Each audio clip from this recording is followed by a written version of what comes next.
Potensi kemenangannya Kang, kota kosong gede apa nggak kecil Kang? Kalau menurut saya itu sangat besar dan signifikan. Assalamualaikum warahmatullahi wabarakatuh. Waalaikumsalam warahmatullahi wabarakatuh. Saya sedang nongkrong ini tadi Durian Kujang. Ternyata ada bapak-bapak dua ABG tua. ABG tua. Perkenalkan dulu Kang, namanya Kang. Kebetulan saya Yuda Pratama. Siap. Dari mana Kang? Alamatnya biar jelas. Alamat asli Sindang Rasa. Ciamis berarti Ciamis. kan? Jelas. Akang, satu Saya lagi. Mumu dari Sadananya. Sadananya, berarti asli ini warga Ciamis. Ini saya pengen nanya-nanya Kang, karena ini kan pilkada ini bagaimana kok bisa satu calon. Ini saya pengen pandangan ke orang Ciamis langsung. Saya juga orang Ciamis, cuma tadinya di Tasik kan. Bagaimana fenomena ini Kang? Saya dulu ini teh. Akang dulu, karena saya melihat ini kok ada kota kosong di sini. Jadi kebetulan kami mempunyai suatu pemikiran dikarenakan paslon ini cuma satu, Ya. calon tunggal. Ini perlu kita sebagai generasi muda ini lebih melek politik, lebih paham terhadap politik, bahwasannya ini perlu diselamatkan karena ini mencederai demokrasi. Mencederai demokrasi. Dengan satu paslon itu mencederai. Dengan satu paslon itu. Makanya sudah tidak ada oposisi ataupun alat penyeimbang. Oke. Jadi suatu pemerintahan itu akan lebih ideal ketika terjadinya perbedaan pendapat ataupun perbedaan pilihan ini agar menjadi tolak ukur buat pemerintah untuk terus bisa lebih mengevaluasi apa yang perlu dikerjakan agar lebih baik, agar Ciamis lebih maju. Oke. Seperti itu. Jadi Akang, bagaimana ini posisi kota kosong Kang? Kalau kota kosong ini gimana posisinya? Kota kosong sebetulnya itu KPUD mungkin. KPUD. yang menetapkan kota kosong. Tapi kalau masyarakat Ciamis milih kota kosong sah atau tidak? Secara aturan itu diperbolehkan. Bahkan kita berkampanye pun seandainya kita mensosialisasikan itu tidak ada aturan yang melarang. Oke, sampai lebih jauh ke sana, saya pengen nanya dulu nih, ke Akang satu lagi. Ini kan kata beliau proses pilkada di Ciamis itu mencederai demokrasi, Kang. Kira-kira kalau mencederai demokrasi, ini siapa yang salah di sini? Kalau menurut saya yang salah itu adalah bagian dari kemunduran demokrasi yang dilakukan oleh partai politik itu sendiri. Kaderisasinya itu tidak berjalan. Ya. Dikarenakan apa? Ini tidak membuat atau membuat kader-kader calon-calon pemimpin-pemimpin yang ada di daerah. Merugikan bagi kita semua, terutama mencederai demokrasinya itu sendiri. Sehingga ya demikian adanya. Itu bagaimana solusinya supaya demokrasi ini menjadi baik gitu? Kalau ini perlu adanya regulasi yang jelas, perlu adanya batasan-batasan. Kebetulan kemarin juga kita udah udah keluar lah putusan MK bahwa threshold itu kan sekarang menurun menjadi 7,5%. Yang mana itu menjadi peluang atau kesempatan untuk kedepannya bahwa pilkada itu tidak lagi harus dengan koalisi gemuk, tapi batasan kalau ada ambang batas minimal, ini harus ada juga ambang batas maksimal. Supaya apa? Supaya tidak terjadi koalisi yang Semuanya berkoalisi. Gitu. Ini kemunduran demokrasi ya Kang? Kemunduran demokrasi. Ini harus ada kepedulian bersama, terutama orang-orang partai politik yang duduk di legislatif untuk merancang undang-undang pemilu, baik pemilihan umum maupun pemilu pilkada. Berarti Akang sama sepakat urusan kota kosong, penggagas juga sama kota kosong? Sama, penggagas kota kosong. Sebab kota kosong itu bagian dari reduksi perasaan masyarakat, yang mana Ekspresi kekecewaan dari masyarakat itu sendiri. Karena apa? Karena kota kosong juga bagian dari demokrasi itu sendiri, walaupun secara regulasi ini tidak diatur. Oke. Kang Yuda, saya pengen nanya lagi Kang. Ini sejauh mana kota kosong bergerak Kang? Bina. Mikrofon. Kebetulan untuk sampai saat ini kita sudah melangkah masuk Bentar di. Kang, Akang ketua relawannya atau gimana? Kebetulan kami di barisan muda. Oh, di barisan muda. Barisan muda. Berarti banyak lapisan masyarakat. Banyak elemen-elemen masyarakat, banyak simpul-simpul dari perwakilan masyarakat di wilayah Kabupaten Ciamis ini yang emang mempunyai suatu tujuan ataupun pemikiran yang sama juga kayak seperti kita ini. Oke, lanjut gerakan Kota Kosong sampai Nah, gimana? kita mengadakan acara sosialisasi dan silaturahmi, bahwasannya tujuan kami di sini ingin memberikan bentuk apresiasi kami kepada pemerintah, khususnya kepada negara ini dengan berkontribusi secara hak demokrasi kita. Oke. Bahwasannya kita sebagai warga negara mempunyai hak politik yang sama. Adapun kekecewaan, adapun keluhan, adapun regulasi yang tidak sesuai dengan pro rakyat, mungkin seperti itu. Kami di sini mempunyai sikap agar Kota Kosong di sini mempunyai perlindungan. Ketika kita bersama, ketika kita bersatu, ini menjadi kekuatan. Karena suara rakyat, suara Tuhan. Oke. Seperti itu. Bahkan Kota Kosong pun bisa menampung suara rakyat. Betul, sangat Potensi betul. kemenangannya Kang Kota Kosong gede apa kecil Kang? Kalau menurut saya itu sangat besar dan signifikan. Bayangkan, dari DPT aja, daftar pemilih di wilayah Kabupaten Ciamis ini kurang lebih 970.000. Akankah bisa terakomodir semua elemen masyarakat, bagian dari masyarakat bawah, bahwasannya pemerintah di sini kebetulan kan paslon yang sekarang kan incumbent. Ya. Jadi masyarakat sudah tidak perlu berpikir lebih jauh antara suka dan tidak suka, antara puas dan tidak puas. Jangan sampai suaranya malah mubazir, tidak disalurkan sesuai dengan hak pilihnya, seperti itu.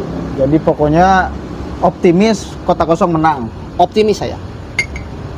Kalau Kota Kosong ini menang, saya menjadi orang awam di masyarakat nih. Bagaimana terus kepemimpinan Ciamis ke depan? Daripada kosong pemimpin, masyarakat di bawah itu seperti itu Kang. Saya pernah cerita dulu Kang ya. Saya pernah tahlilan di wilayah Banjarsari itu. Terus ada orang yang ngomong Kota Kosong. Lalu masyarakat yang lain membulinya. Gara-gara apa? Ulah sok itu. Daripada pemimpin, terus kumaha Ciamis dianggurkeun. Itu sampai ke sana pemahaman. Gimana gitu? Coba jelaskan. Sekarang ada pemimpin nggak? Ada. Siapa? Iya, PJ ya. PJ. Oke. Buat apa ada PJ? Kebetulan ini kan PJ ini baru nih. PJ ini baru dengan membawa integritas karena beliau sebagai direktur juga di KPK, Komisi Pemberantasan Korupsi. Apalagi tupoksinya itu bagian di pelayanan laporan pengaduan masyarakat, PLPM juga nih. Ya. Ini akan menjadi transparansi, integritas sebagai pemimpin yang bisa betul-betul menghasilkan ataupun menciptakan pemerintahan yang bersih dari korupsi. Oke, jadi intinya nggak mungkin Ciamis kosong dari kepemimpinan. Nggak mungkin, apalagi kalau Kota Kosong menang 2025 pilkada ulang. 2025. 2025 pilkada ulang. Bukan 2029. 2025. Karena serentak ini bukan hanya di Ciamis. Oke. Di Indonesia ini mungkin Jawa Barat itu Ciamis, tapi kan di seluruh Indonesia itu ada 37 kalau nggak salah. Yang yang sendiri Yang lawan calon Kota tunggal. Kosong? Iya, termasuk Banyumas sama Brebes. Banyak ya. Banyak. Apa problemnya itu ya? Ya mungkin lebih yang ditakutkan. Mungkin saya sebagai masyarakat awam, pemuda yang baru melek kepada politik ini, apa ini nggak akan terjadi hal-hal yang tidak diinginkan? Apakah ini tidak menutup kemungkinan ya terjadi konspirasi besar-besar? Oke. Seperti itu mungkin. Berarti Ciamis relatif setiap daerah ada kota kosongnya bergeraknya. Sangat mungkin. Saya sekarang bertanya, apakah sekarang puas atau tidak puas? Dari satu kecamatan aja, kita jangan berbicara Kabupaten Ciamisnya. Pasti ada. Oke. Karena tidak semua bisa terakomodir. Oke. Makanya kalau mempunyai banyak pilihan lebih ideal, beradu gagasan, makanya masyarakat yang tidak kerangkul bisa dirangkul. Dengan seperti ini calon satu, menurut pandangan saya pribadi ini akan kebanyakan mungkin sebagian 30% dari seluruh warga Ciamis yang hanya melek kepada paslon karena banyak yang belum tersentuh. Ini kan pesta rakyat, pesta demokrasi, bukan pesta parpol loh. Jadi kalau saya tangkap bentuk kekecewaan ke partai politik ini ya Kang, karena Betul tidak juga itu sangat karena tidak melahirkan. betul seperti itu. Karena kan tugas mereka kan. Iyalah, kita tidak ada kepentingan apapun. Ini sangat diuntungkan dan membuka, tadi kata Amumu bilang, membuka ruang kesempatan buat para kader-kader parpol untuk berkontestasi. Gitu, karena aturan sekarang ya ayah sudah diperbaharui dengan 7,5% threshold. Jadi tidak perlu berkoalisi besar-besar seperti ini. Kalau nanti urusan ini kan sebentar lagi bakal ada perdebatan nih. Bagaimana itu? Maksudnya apakah yang satu calon ini bagaimana, atau sikap kerelawan apa KPU itu bagaimana ke Kota Kosong? Apakah Bawaslu bagaimana ke Kota Kosong, atau ada konsolidasi atau gimana itu? Kebetulan kami juga sebetulnya sangat mengharapkan baik dari penyelenggara pemilu KPU dan Bawaslu sendiri membuka ruang diskusi, karena di sini mungkin pesta demokrasi, pesta rakyat. Apa salahnya kalau tidak ada Kota Kosong yang bisa berdebat dengan paslon? Apa salahnya? Mungkin bisa dibawa juga perwakilan dari tokoh-tokoh Kota Kosong, ada dari pemudanya, ada dari Iya, sampelnya kan bisa tokoh dibawa. agamanya, ada tokoh masyarakatnya, ataupun tokoh LSM-nya, kan ada juga. Terus bagaimana KPU? Ya untuk sampai saat ini karena mungkin menurut aturannya tidak ada aturan yang bisa untuk memungkinkan memungkinkan, makanya KPU nggak bisa untuk menghadirkan perwakilan Kota Kosong. menghadirkan perwakilan Kota Kosong. Karena ini sebetulnya ini konteks yang sangat membuka lebar. Ya Islam bersikap lapang dada bahwasanya di sini kita bahkan dari Kota Kosong sendiri seperti ini kita memberikan edukasi, ada nomor 1, ada nomor 2, bukan hanya 1. Nah, di regulasi ini ada. Gimana Di Kang? apa namanya ya? Di Juklat Juknis nomor 1363. Oke. Itu di halaman 12 itu ada di poin G ya. KPU provinsi dan KPU kabupaten kota dapat menjaring aspirasi masyarakat 3 hari sebelum pelaksanaan debat publik atau debat terbuka untuk pasangan calon. Sebetulnya ruang bagi kita itu ada untuk bisa dihadirkan seandainya KPU berniat. Ada aspirasi itu. Ada aspirasi ketika ini di Juklat Juknis itu ada. Ya, kalau kita Kota Kosong bagian dari masyarakat itu sendiri, kenapa tidak? Iya. Kita bagian diundang dari panelis sebagai panelis. Nanti di debat. Bukan debat soalnya karena satu calon itu lebih pendalaman ke visi dan misi. Iya. Ya. Kalau kita mau dihadirkan dan kita diberikan ruang, ya kita siap. Karena di Juklat Juknis itu ada Aspirasi itu aspirasi ya, Kang? dari masyarakat 3 hari sebelum. Kenapa itu tidak disosialisasikan? Pertanyaannya kan di sana. Kapan pelaksanaannya itu Kang? Debatnya itu. Kapan? Pelaksanaan secepatnya mungkin dalam waktu ini kan udah mulai kan ya. Yang lain udah mulai. Cuman baru di tingkat provinsi, kabupaten, kota kan belum. Mungkin minggu-minggu depan lah. Jadi tidak ada sama sekali dari KPU Pak Bawaslu yang ini Kota Kosong. Saya tidak berbicara tidak ada, mungkin belum. Oh belum. Kan seperti itu ya. Ya supaya ya check and balance gitu ya. Seperti itu. Kalau saya mah. Karena di sini juga di segmentasinya tetap babak segmentasinya juga pembukaan, penajaman visi misi kan seperti itu. Kenapa tidak? Kita bagian dari relawan Kota Kosong, bagian dari masyarakat itu sendiri. Kenapa tidak? Kita masuk sebagai panelis. Bisa. Kalau Itu yang diharapkan. kalau logika saya justru Kota Kosong mesti dihadirkan supaya paham nih kota kosong teh, nih pemerintahan ke depan akan seperti apa, lalu mungkin ada kepuasan secara batinnya, oke kita memahami, memaklumi, oke kita dukung aja sama-sama. Betul. Kan logika saya seperti itu, supaya bisa dipahami visi misinya ke depan. Tapi kalau tidak dihadirkan berarti kan ada kekecewaan lagi dari masyarakat. Kalau yang saya tangkap ya, benar gak? Kecewa gak? Terus Kang, satu lagi saya mau bertanya, siapapun aja yang menjawab ya Kang ya, karena ini dua penggerak, aktivis, urusan peduli demokrasi, aktivis urusan pilkada ini. Langkah-langkah untuk pemenangan kota kosong ini gimana Kang? Wah, kita sekarang akan mendeklarasikan mungkin di berbagai wilayah. Wah, di berbagai daerah. Kita sudah bersepakat, mungkin saya pribadi dengan barisan-barisan muda itu membuka posko-posko pemenangan. Ngeri ya? Ngeri. Karena ini perlu diselamatkan. Pure berarti itu mah dari bawah ingin gitu. Kan Harus.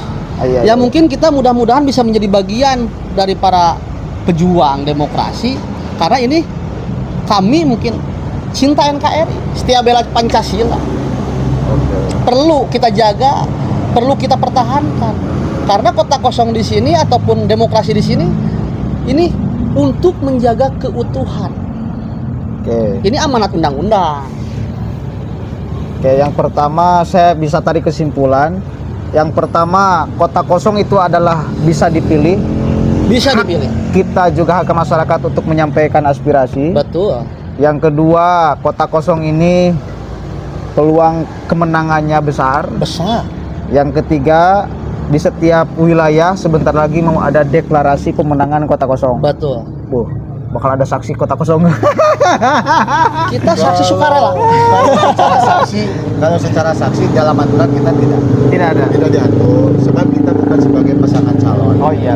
Adapun saksi yang mungkin nanti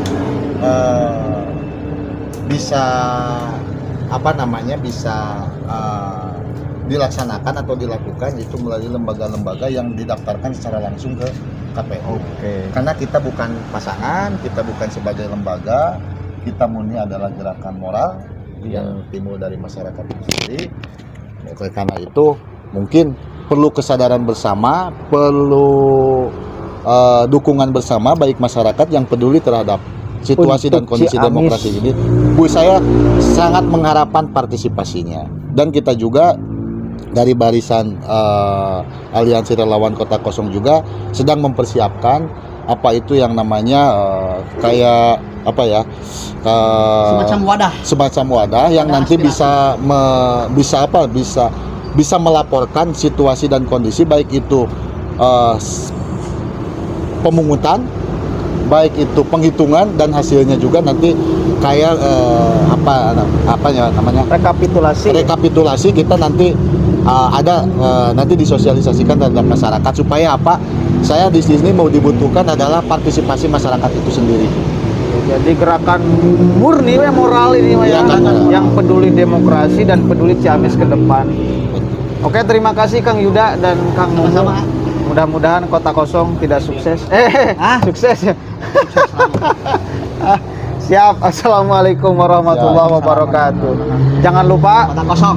Coblos nomor 1. Coblos di kota kosong kolom nomor 1. Untuk menjaga persatuan, untuk menjaga demokrasi, untuk menyelamatkan demokrasi.